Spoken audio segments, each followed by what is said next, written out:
The most critical new piece of information emerging from the investigation into Anna Kepner's death aboard the Carnival Horizon is the suspected cause of death asphyxiation potentially caused by a bar-hold-style choke applied with an arm across the neck. This finding, still awaiting the final autopsy report, positions the case not as a mysterious onboard tragedy, nor as an unexplained medical event, but instead as a possible intentional homicide.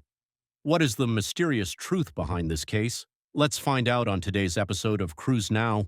But before we dive into the main topic, don't forget to hit that subscribe button to help me reach my first milestone of 5,000 subscribers. And like if you find the video useful, it really means a lot and gives me the motivation to keep improving both the content and video editing. Thank you so much. Recently, investigators discovered bruising on Anna's neck consistent with pressure being applied by human force, and the circumstances at the scene raised immediate red flags. With this crucial detail now breaking into public view, the case shifts from speculation to serious legal territory. To gain a clearer and more detailed perspective than ever before, let's review the key timeline of events involving Anna Kepner before this tragic incident occurred. The Carnival Horizon departed Miami on what should have been a cheerful family vacation. Anna Kepner joined her father, her stepmother, Chantel Hudson, her 14-year-old biological brother, and her 16-year-old stepbrother. Nothing about the first days of the voyage suggested anything out of the ordinary. When Anna was reported missing near the end of the voyage, few expected the disturbing discovery that awaited inside her cabin. All we have, or even what investigators can rely on, is the surveillance camera footage from that day. Clearly, it has not been publicly released on social media platforms, so videos like these, footage like that, are all fake and do not reflect the truth. We should exercise caution when viewing such content. In reality, this unreleased footage is from security cameras in the hallway on the ship.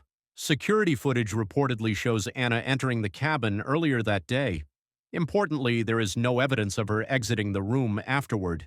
This single fact immediately focused attention on the only other person believed to be in the room at the time, her 16-year-old stepbrother. Her younger brother, also on the trip, said he heard Anna go into the room but assumed she later returned to join their father and stepmother. When she did not reappear, confusion turned into worry. He did not realize that she was apparently inside the cabin the entire time. Additionally, multiple reports mention yelling, loud noises, and chairs being thrown inside the cabin during the night. These disturbances allegedly occurred when Anna and her stepbrother were alone together. These details become chilling when placed next to the suspected cause of death. After noticing that his daughter had been gone for an unusually long time, Anna's father grew increasingly worried, prompting an urgent search to begin. Initially, there was hope that she might have wandered off the ship briefly, as teenagers often do during vacations, taking photos or exploring on their own. But as minutes turned into hours, anxiety mounted. It was ultimately the ship's housekeeping staff performing their routine duties who made the grim discovery. She was found concealed under the bed. I was told that she pulled back the mattress and found Anna. Anna's grandmother told it.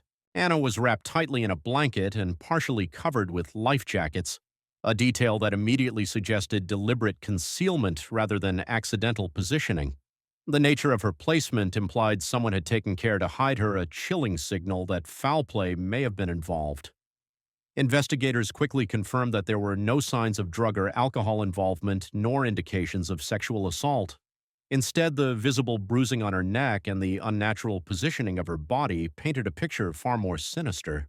What might have initially seemed like a mysterious or accidental death now demanded serious investigative attention. The final autopsy and toxicology report remains pending, a significant factor contributing to the delay in filing formal charges. Preliminary findings, however, have already begun shaping the narrative surrounding Anna's death. Signs point strongly to asphyxiation as the leading cause, specifically consistent with what investigators have referred to as a bar-hold-style choke technique, in which pressure is applied across the neck using an arm, sometimes pulling backward to restrict airflow.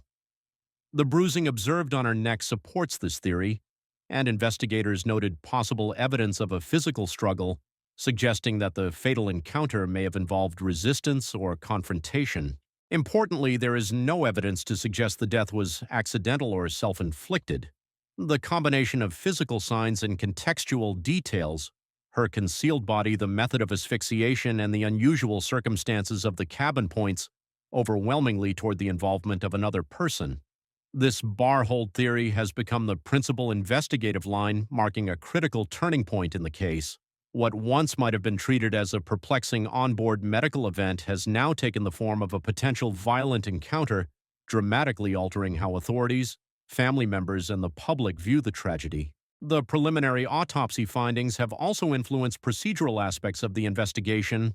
Because federal law and maritime jurisdiction intersect in unusual ways on cruise ships, authorities are required to approach this case with particular care, especially given the juvenile status of the primary suspect. Until toxicology and forensic results are fully confirmed, officials are cautious in making public statements or pursuing immediate arrests.